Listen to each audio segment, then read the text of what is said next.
नमस्कार दोस्तों, success study point में आपका स्वागत है। मैं अभय कुमार आज आप लोगों को सांख्यिकी के बारे में बताने जा रहा हूँ।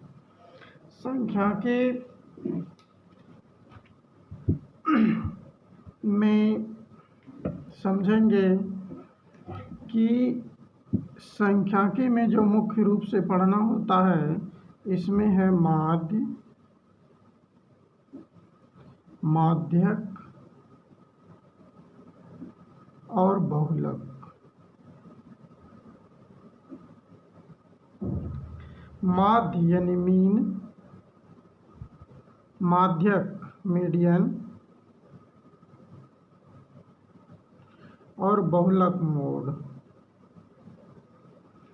माध्य, माध्यक, बहुलक जानने से पहले हम इस बात को समझने का प्रयास करेंगे कि इसमें जो आंकड़ा दिया रहता है, आंकड़ा यानी डेटा, यह दो प्रकार के आंकड़ा हम लोगों को प्राप्त होता है। पहला तो है अवर्गीकृत आंकड़ा, अवर्गीकृत आंकड़ा, और दूसरा होता है वर्गीकृत आंकड़ा या डाटा। तो अवर्गीकृत आंकड़ा किसको कहते हैं? जैसे कोई संख्या दिया हुआ है 2, 3, 4, 6, 8,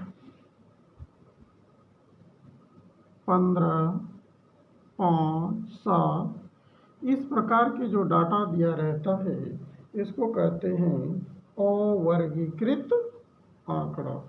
दूसरा होता है वर्गीकृत आंकड़ा, जिसमें इस प्रकार दिया रहेगा संख्या और इधर बारंबारता।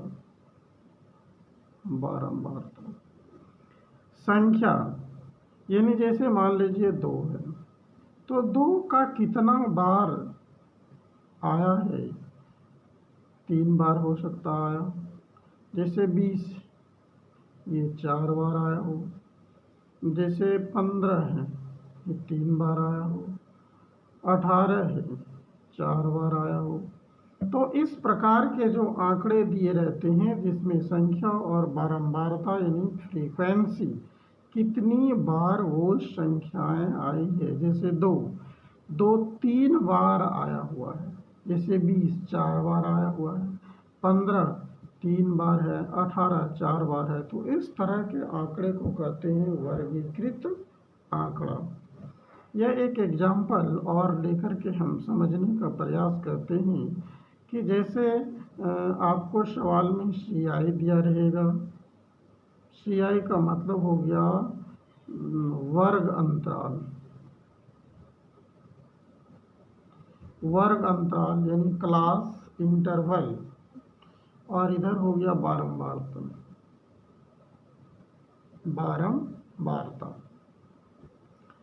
तो वर्ग अंतराल हम ले सकते हैं जैसे 10 से 20, 20 से 30, 30 से 40, 40 से 50, 50 से 60। तो इस तरह का वर्ग अंतराल दिया रहेगा। और इसमें रहेगा जैसे इसके आने की संभावना, यानी 10 से 20 के बीच में जो संख्याएं आई है ये 4 है। 20 से 30 के बीच में 5 संख्याएं है। 30 से 40 के बीच में 6 संख्याएं है। 40 से 50 के बीच में 2 है। और 50 से 60 के बीच में 1 है। तो इस प्रकार के जो आंकड़े होते हैं यह आंकड़े वर्गीकृत आंकड़ा है हमारे पास, और यह जो आंकड़ा है यह अवर्गीकृत आंकड़ा है। तो आज हम लोग सबसे पहले ये जानने का प्रयास करेंगे कि अवर्गीकृत जो आंकड़ा है हमारे पास, अवर्गीकृत आंकड़ा से हम लोग माध्य किस प्रकार ज्ञात करते हैं। अवर्गीकृत आंकड़ा से जो माध्य ज्ञात करने के लिए दिया जाता है, ये ऑब्जेक्टिव टाइप क्वेश्चन में पूछा जाता है, जो हमेशा बोर्ड एग्जाम में पूछा गया है। 2 से 3 नंबर के क्वेश्चन आपका आ जाते हैं। तो सबसे पहले हम चलते हैं कि माध्य अवर्गीकृत आंकड़े का माध्य ज्ञात कैसे करते हैं।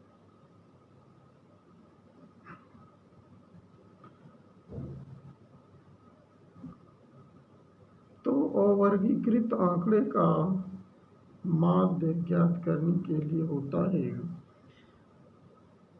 माध्य, यानी इसको x बार से भी सूचित करते हैं, सभी प्रेक्षणों का योग माध्य बराबर होता है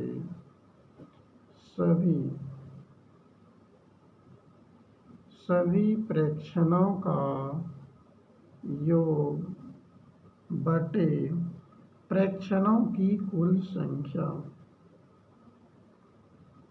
प्रेक्षणों की कुल संख्या। जैसे एक उदाहरण से हम लोग समझने का प्रयास करते हैं, एग्जाम्पल नंबर 1 कि जैसे हमारे पास कुछ आंकड़े हैं, 2 है, 3 है, 4 है, 6 है, 8 है, 15 है, 7 है, 8 है और मान लीजिए 12 है। ठीक है, तो इस प्रकार के आंकड़े हैं। तो इसमें जो होगा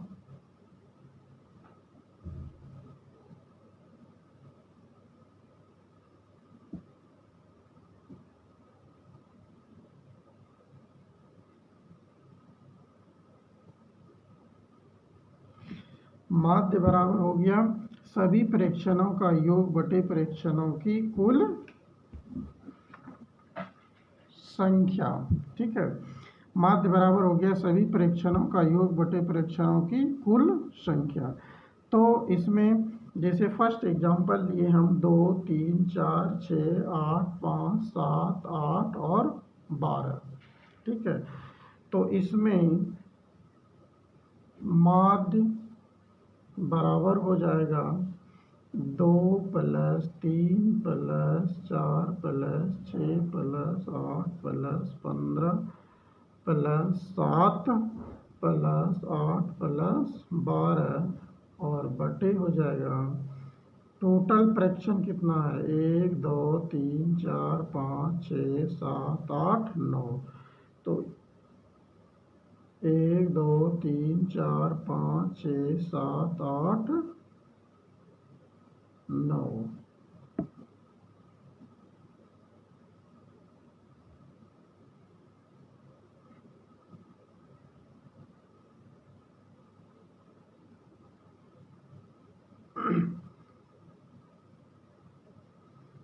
तो 9 है, तो इसमें हम लोग 9 से भाग दे देंगे।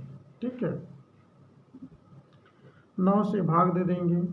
अब जोड़ करके देखते हैं, 2 और 3 5, 4 9, 9 6 15, 15 8 23, 23 और 15, तो 23 5 28 10 38 38 7 8 से 15 45 हो गया और 45 और 8 53 53 और 12, तो 53 2 55 65 हो गया।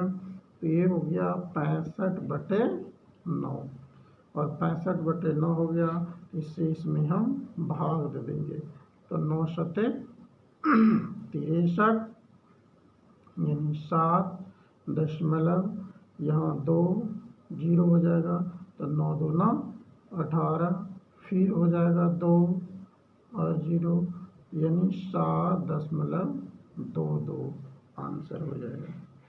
ठीक है,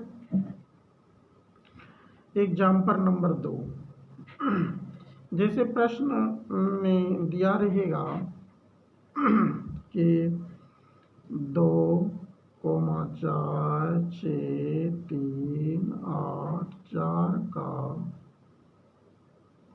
माध्य ज्ञात कीजिए। ठीक है,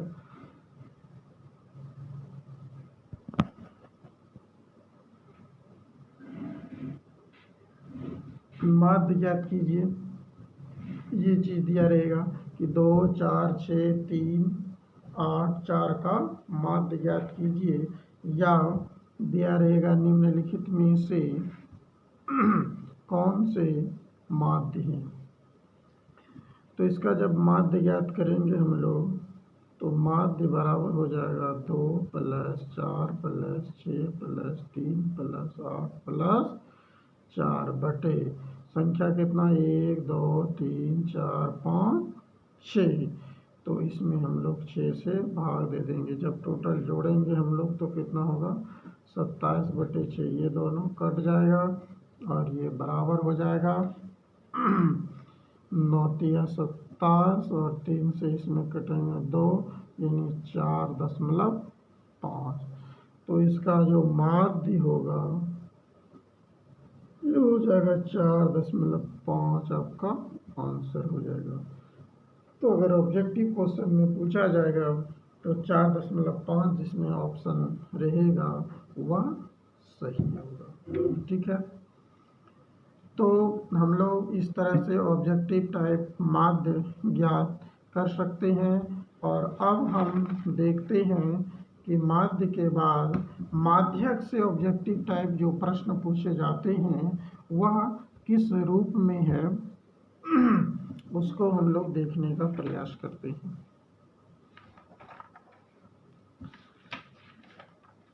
अब है आपका माध्यक।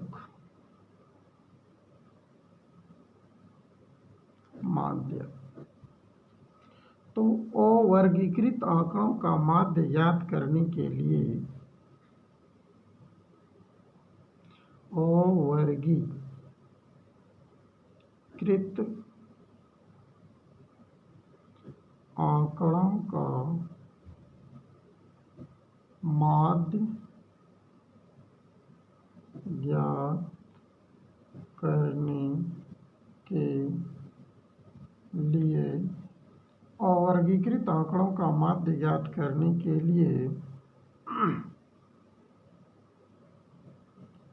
आंकड़ों को आरोही या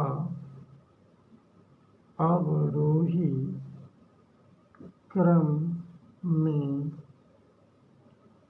सजाना आवश्यक होता है। यानी आंकड़ा जो हमारे पास दिया रहेंगे अवर्गीकृत आंकड़ा, इसका जब हम लोग माध्य ज्ञात करेंगे तो इसको सबसे पहले हम लोग क्या करेंगे, आरोही क्रम या अवरोही क्रम में सजा लेंगे। और माध्यक बराबर होता है, माध्यक बराबर होता है n+1/2वें पद। n+1/2वें पद जो होगा वही हमारा माध्य होगा। और ये कब होता है, इसमें जब n का मान विषम संख्या हो। जब n का मान क्या होगा, विषम संख्या हो, तो यह सूत्र होगा कि n+1/2वें पद उसका आंसर होगा। जैसे एग्जाम्पल से हम लोग समझने का प्रयास करते हैं, एग्जाम्पल से हम लोग समझने का इसको प्रयास करते हैं। तो जैसे 3, 4, 7, 8, 2, 6, 5 है। इसको सबसे पहले हम लोग आरोही क्रम में सजाते हैं। तो सबसे छोटा 2, 3, फिर 4, फिर 5, फिर 6 है, 7 है और 8 है। ठीक है, अब n का मान कितना है, n बराबर 1, 2, 3, 4, 5, 6, 7। n का मान 7 है और 7 क्या है, विषम संख्या है। ठीक है, तो सूत्र क्या हो जाएगा, n+1/2वें पद। ठीक है, तो n का मान कितना हुआ कि 7 + 1/2 यानी 8/2, और ये 8/2 जो है ये कट जाएगा तो ये 4 हुआ, यानी 4वें पद आंसर होगा। तो यहाँ पे पहला, दूसरा, तीसरा, चौथा, यानी चौथा पद कौन हुआ? 5वां।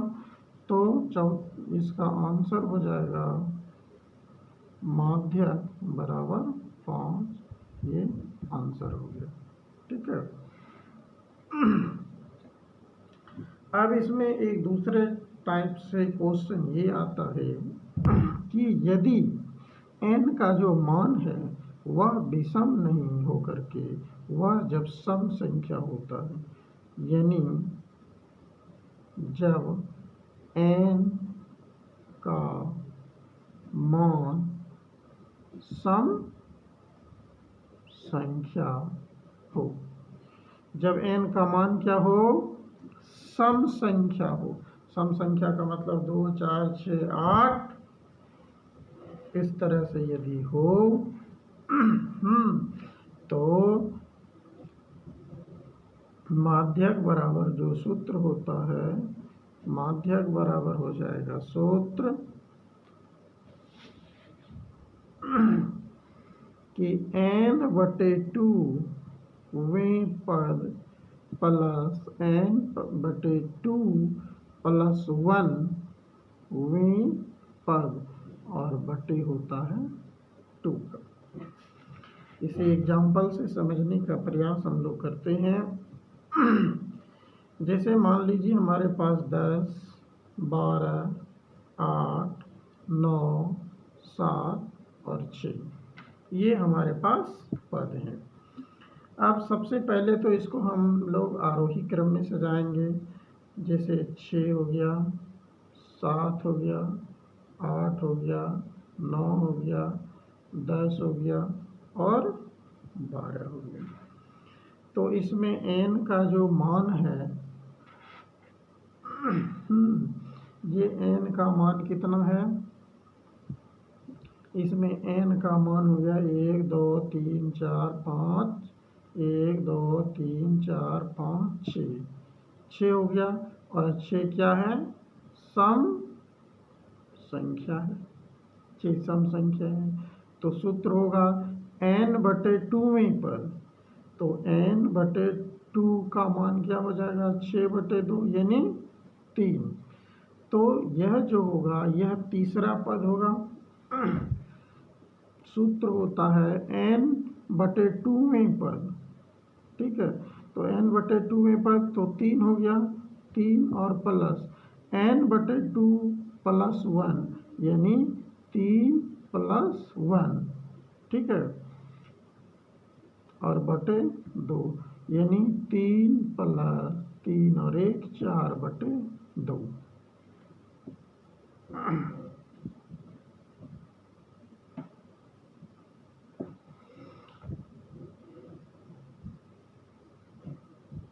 तो ये हो गया तीसरा पद। 3वें पद कर देते हैं और इसको 3 + 1 वें पद। तो यहाँ पे देखना होगा कि तीसरा पद कौन है? पहला, दूसरा, तीसरा। तो तीसरा पद 8 है। तो 3 + 1 वें पद यानी चौथे पद। ठीक है। चौथा पद कौन है? तो 9 है और इसको बटे 2 कर देंगे। 9, 8, 17, 17/2 हो गया। और ये हो जाएगा 17/2 यानी 8.5। ये हो जाएगा माध्य। यही आपका आंसर हो जाएगा 8.5। ठीक है। इसको हम लोग दूसरे ढंग से भी समझ सकते हैं। सेकेंड मेथड दूसरे ढंग से भी समझ सकते हैं कि जो हम लोग सबसे पहले n + 1/2 पद ज्ञात करते हैं। ठीक है, तो n+1/2 में क्या था, n का मान 6 है, तो 6+1/2 7/2, ये 3.5वें पद। तो 3.5 ना 3 ही है पूरा और ना ही 4वें पद है। तो ऐसी स्थिति में हम लोग क्या करते हैं कि यहाँ जो हमारा आंकड़ा था, जो यहाँ पे हमारा आंकड़ा है, पहला, दूसरा, तीसरा, चौथा, तो यहाँ ना ही पूरा 3 ही है ना 4 है, तो तीसरा और चौथा दोनों पद को लेते हैं, यानी तीसरा पद 8 हो गया और चौथा पद 9 हो गया, बटे 2 कर देते हैं, तो 17/2 हो जाएगा और ये 8.5 ये माध्यक हो गया। ठीक है, इसको एक उदाहरण और से भी हम समझ सकते हैं।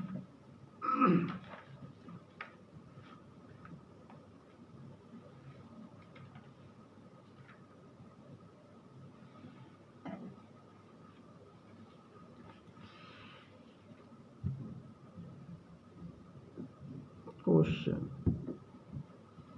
जैसे प्रश्न दिया रहेगा, निम्नलिखित आंकड़ों का माध्य ज्ञात कीजिए।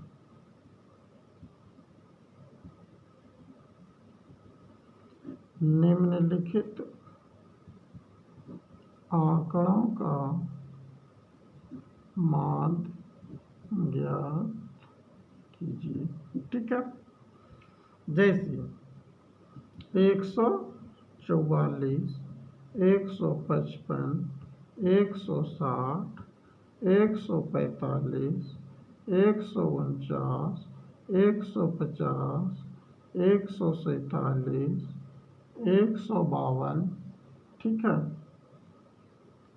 152 हो गया, 152 और ये 148। ठीक है, तो सबसे पहले आंकड़ा को क्या करते हैं हम लोग, आरोही क्रम में, आंकड़ा को आरोही क्रम में सजाते हैं। तो सबसे पहले हो गया आपका 144, फिर हो जाएगा 145, फिर 147, फिर 148, फिर 149, 150, 152, 155, 160 होगी। तो यहाँ पे देखना होगा कि सबसे पहले n का मान कितना है, 1 2 3 4 5 6 7 8 9 9 है, यानी विषम संख्या है।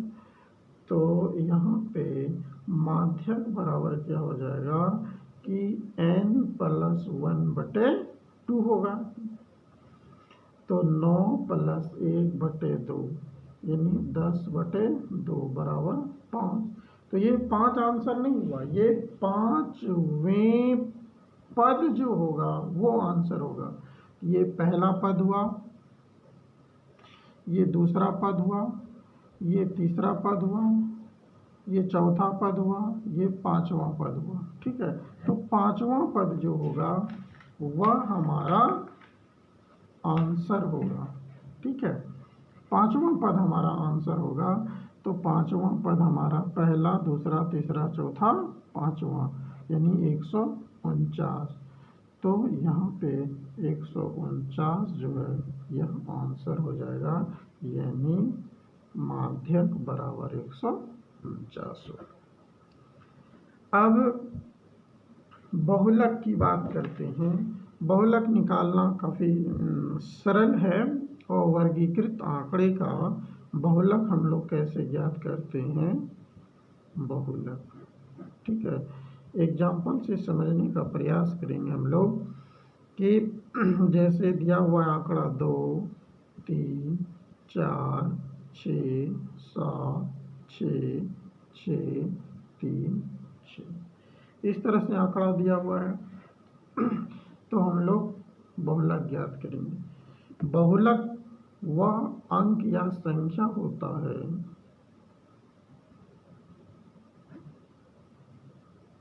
बहुलक वह अंक या संख्या होता है जो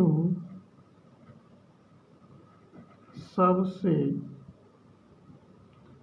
अधिक बार आया है। यानी वह संख्या या अंक बहुलक होता है जिसका रिपीटेशन सबसे अधिक बार हुआ है, सबसे अधिक बार आया है। जैसे दो, दो एक बार आया है, तीन एक ही बार आया है, चार, तीन दो बार आया है, चार एक ही बार आया है, ठीक है। छः, तो छः एक दो तीन चार, चार बार आया, यानी सबसे अधिक बार क्या है, छः। तो इसलिए आंसर जो होगा यानी बहुलक जो होगा वो 6 हो जाएगा आपका आंसर, ठीक है।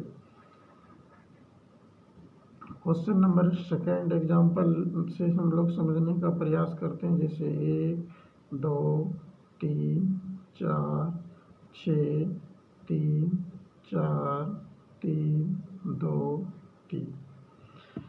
तो इसमें हम लोग देखने का प्रयास करते हैं कि सबसे अधिक बार कौन आया। तो इसमें दिखाई पड़ रहा है कि 3 जो है यह सबसे अधिक बार आया है। तो इसमें बहुलक जो होगा ये 3 होगा और यही आपका आंसर होगा, ठीक है। तो धन्यवाद दोस्तों, आज हम लोग माध्य, माध्यक और बहुलक के बारे में चर्चा किए, जिसमें अवर्गीकृत आंकड़े का माध्य ज्ञात कर सकते हैं और ये objective type question board exam में पूछा जाता है। कम से कम 3 प्रश्न इससे आते हैं, इसीलिए अगर इसको ध्यान में ठीक से रखते हैं तो आपका 3 प्रश्न बनाने से कोई नहीं रोक सकता है। और अगले क्लास में हम लोग ऑब्जेक्टिव टाइप क्वेश्चन देखते हैं कि क्वेश्चन बैंक से भी कराने का प्रयास करेंगे। और अब हम लोग नेक्स्ट दिन जो है वर्गीकृत आंकड़े का सबसे पहले माध्य ज्ञात करेंगे। माध्य 2-4 विधि से हम लोग ज्ञात करने का प्रयास करेंगे, फिर माध्य ज्ञात करेंगे और फिर बहुलक। तो इतना ही, धन्यवाद।